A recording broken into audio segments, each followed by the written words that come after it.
Mababaging Panginoon, bakit ninyo nayaang mangyari to sa Albania? Bakit ninyo nayaang mangyari ang kasamaan? Ako'y namamanglaw. Hindi ko akalain na atim ni Adolfo na paslangin si Haring Linceo at ang aking ama. Handa ako magdusa at buwis ang aking buhay. Makamtan lamang ang kabutihan. Kaya't ako'y nakikiusap na pursaan ng mga talampasan. Laura, aking irog, sana'y patuloy mo akong naiisip. Sana'y patuloy mo akong naalala. Ako'y mesiyan kung iiyakan mo ko. Kung sakaling ako'y mamatay. Bakit? Sa karami-raming lalaking maaaring umagaw sa aking sinta, bakit na sarili ko pang ama? Nangako ko sa sarili ko na kung sino man na magtangkang umagaw sa akin kay Florida, ay siyang aking kikitilan ng buhay. Ngunit di ko masawata, sapagkat bakit pa ang sarili kong ama? Aking ama at nakilat mapagmahal na ama ay nagpaparam na. Okay, palad naman ng lalaking sumisigaw, sapagkat ang kanyang amang siyang tinatangisan ay mapagmahal. Di gaya ng aking amang siya pang naging dahilan ng pagkawalay ng aking minamahal. Aking sinta, huwag mo sanang kakalimutan. Sa halip ay makintang sa iyong puso't isipan na ika'y aking iibigin hanggang sa huling yugto ng aking buhay. Hindi ko na kayang marinig pa ang kanyang sinasabi. Sa tingin ko, kailangan niya na ng aking tulong. Ginoo, nasan ka? Isang Ginoo, saan kaya siya naroroon? Laura! Laura! Laura! Laura, pamanhin Ginoo, di ko batid ang iyong tinuturunan. Di ko na rin matiis na ikay tulungan. Oo, magkaiba tayo ng pananampalataya. Pero nakatatak sa puso't isip ko ang pagdadamayan natin magkapwa. Higit ko nga naisin na makitinan ng buhay dahil sa laki ng problema. Flashback.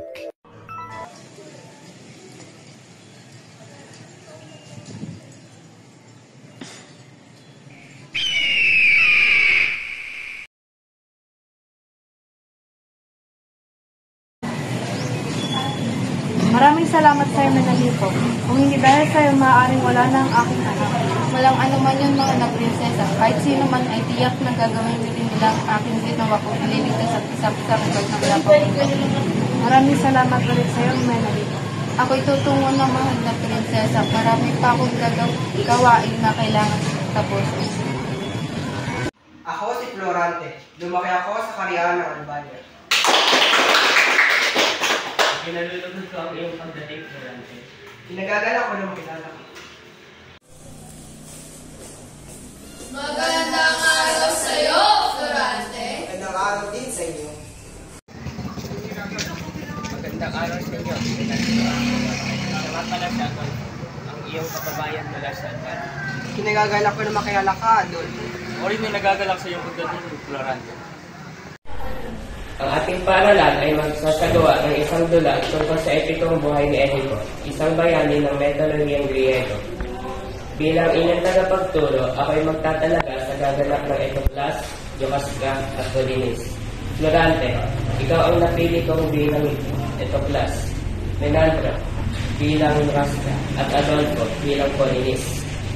Ang umagal na kaprayan ko ay dapat ang mamatay! Bitawan niyo ako! Anong ibig mo ipalang ng Adolfo? Bakit mo pinagkampas lang si Florante? Mabuti na pinapakita sa iyo, Adolfo. Siya ang taksil. Hindi ko akalain ka rin yung kababayan. Maghuhudya siya ang pamakan sa akin. Ang isang katulad mo ay dapat makita na buhay. Pakatanda mo, Adolfo. Sa iyo katanyagan at kapuriyan, hindi ko inagaw. Ang isang katulad mo ay walang lugar at espasyo dito sa Atenas. Mabuti pa at bumalik ka na sa Albania. Hindi pa tapos ang ating sagupahan, Florante. Titiyakin ko ako'y magtatagumpay. Sisiguraduhin ko yan. Maraming salamat sa iyo, kaibigang Menandro. Hindi ko alam kung paano kumaganti ng ginawa mong kaligtas sa akin sa isang tampalasang si Adolfo. Kung hindi mo kanligtas, ay maaaring isa na ako nakimlay na bangkal. Wala ka naman yun, kaibigang Florante. Mahalagang pakatandaan sa iyong isipan ng bawat isa ay isinilang upang maging daan ng buong may kapal. Ako'y naririto upang magligtas sa iyong kapahamakan. Bukod rin sa'yo, nariyan na ang iyong anak na si Florante. Florante, aking mahal na anak, dito ka na rin sa wakas.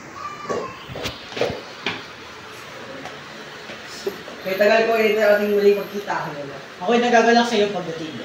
Ako rin nagagalak. Ngunit hindi mawala sa aking isipan ang nangyari sa aking ina. Tama na ang pagtama sa na. lahat ay ng mga same lakas. Tama. Siya si Meandres, ang aking matapat na katuto. Ikaw ay kinagagalak kong makilala. Dora din sa'yo. Ito pala ang kaibigan ni Florante doon sa Atenas. Alam ko pagod kayo. Tara, umupo tayo. Tungkol sa'yo, nariyan na ang sugo ng Crotona. Pinagbibigay alam ni Hari ng Sa'yo. Naibig ng Hari ng Crotona na humingi ng tulong sa ating hapon. Sapagkat ang Crotona ay sinalakay ng mga mano. Ako'y tutuloy na. Tungkol sa'yo. Oo, mahabaging Panginoon. Isang kalunos-lunos sa pangyayari na hindi ko kakaya magpatuloy. Tugod!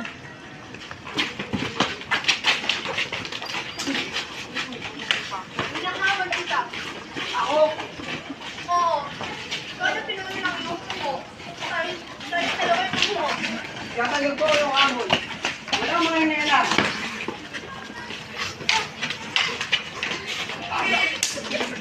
Sumuko ka lang. Kung walang kailangan ng iyong sarili, muna kasi ako. Ako'y sinaw upang maging tagapagligtas. Tagapagtanggol ng mga sisigapan. At alam mo rin ako, pagsugod!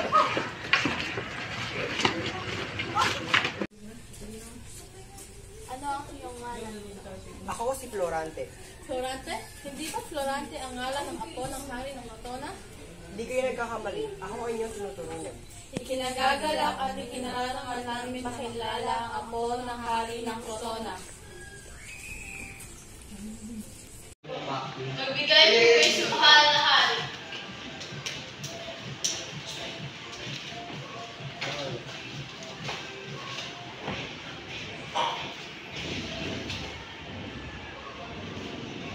Florante, aking apo.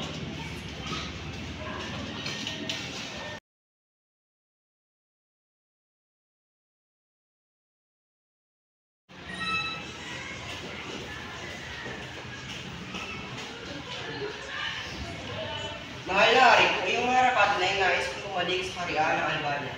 Ibig kong matindig at makapiling ang aking hihirin ko si Laura. Tatanggapin ko ang iyong pasya, Florante. Umayo ka at gabayan ka ng poong may kapal sa iyong paglalakbay. Maraming salamat sa iyo, mahal na hari. Maraming salamat sa iyong mainit na pagtanggap. Tulungan niyo ko. Laura! Anong ibig sabihin nito? Makipag-isang dibdib ka sa akin. Ihandog ko ang iyong nais.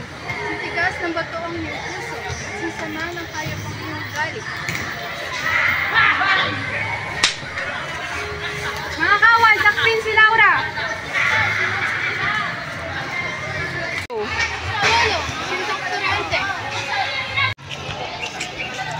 Magsiapula muna tayo. Dumito muna tayo. Matid ko may naglingkod sa ating kapahamakan. Ito na ang katapusan mo! Laura, katapusan mo na! Wag, tama na! Laura! Ang mga kalaban, mga kawal, magsilusaw! Dito, wala yung isa. Isang kalaban.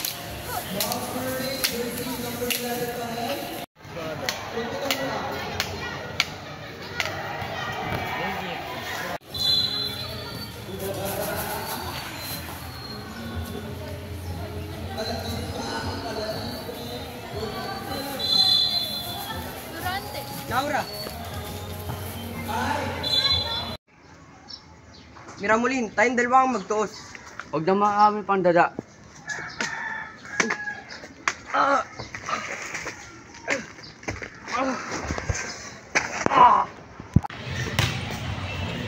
Laura, aking mahal, ikaw ka lang kaya mo Sumama ka sa pagtakilan. Laura! Dahil naikwento ko na ang nangyari sa aking buhay, maaari ko bang malaman kung bakit kang dito sa gubat na ito? Siyang maaari. Clarida! Iniibig kong Clarida! Mahal na Sultan, si Aladdin ay pakawalan. Ibibigay ko lahat puso't pagmamahal. Hayaan niyo bang matangis sa iyong pagkakamay at sarili niyong anak? Ang puso ko'y nakatangis na sa iyong anak si Aladdin. Pakiusap, huwag niyo siya sasaktan at ako'y mapapasayo na to. Clarida, mahal, huwag mo itong gawin. Hayaan mo nang kikitilan ng aking buhay. Ang mahalaga, ika'y ligtas at masaya ka. Ako'y iyong patawarin, Aladdin. Ngunit hindi ko makakaya kayo makitang malamig at wala ng buhay. Itigil na natin itong away na to. At si Aladdin ay hayaang mabuhay, ngunit siya ay papatapon sa malayang lupa. At si kay Esmeralda ay may isang dibdib sa akin. Ayoko! Hindi ako pumapayag! Wag!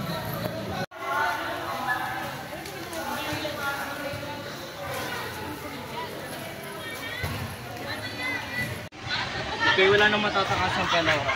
Sapagkat ngayong gabi, ako'y makakasiguro na ikaw ay magpapag sa akin ng tunay. Wag! Pakiusap! Tama na! Isang dalaga ay nangangailangan ng aking tulong! Lorente! Aladdin! Daw naligaw ba ang tinig na yan? Kaya't kaibigan, ating hanapin kung saan naroon ang tinig na yun. Laura! Ferida! Laura! Ferida! Lorente, Aladdin, ating apahapin upang mabatid natin kung saan nagagaling ang tinig. Lorente! Aladdin! Laura! Aking sinta! Ferida! Aking irod!